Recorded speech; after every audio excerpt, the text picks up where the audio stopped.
महादजी शिंदे ने पानीपत का बदला कैसे लिया? महादजी शिंदे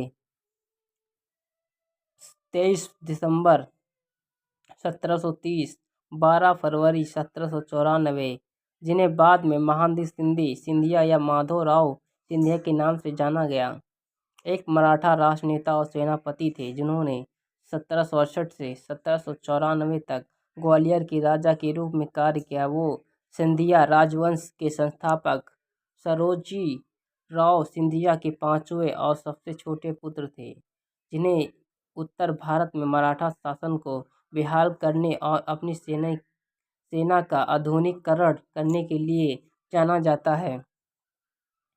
महादजी शिंदे ने 1761 में पानीपत की तीसरी लड़ाई के बाद उत्तर भारत में मराठा शक्ति को पुनः जीवित करने में महत्वपूर्ण भूमिका निभाई थी और मराठा संघ के नेता पेशवा के एक विश्वसनीय लिप बन गए थे। माधवराव प्रथम और नाना फडणवीस के साथ वो मराठा पुनर्स्थापना के 3 स्तंभों में से एक थे। उनके शासनकाल के दौरान ग्वालियर मराठा संघ में ऑलरेडी राज्य तथा भारत की सबसे प्रमुख सैन्य शक्तियों में से एक बन गया था। 1771 में शाह आलम द्वितीय के साथ मुगल दिल्ली जाने के बाद उन्होंने दिल्ली में मुगल सम्राट के बहाल किया और नायब वकील-ए-मुख्तार सम्राट में बन गए। महादजी शिंदे के प्रमुख सलाहकार सभी सेनुई थे।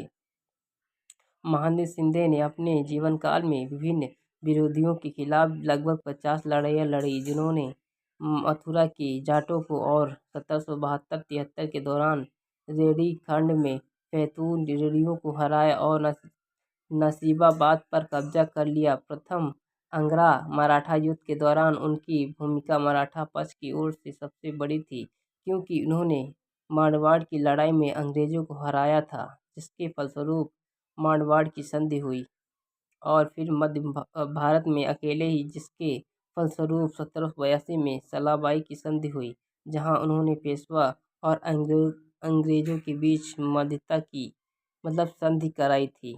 अगर आपको हमारी जानकारी अच्छी लगी हो तो हमारे चैनल को सब्सक्राइब करें, कमेंट करें, लाइक करें, शेयर करें, बेल आइकन दबाना ना भूलें।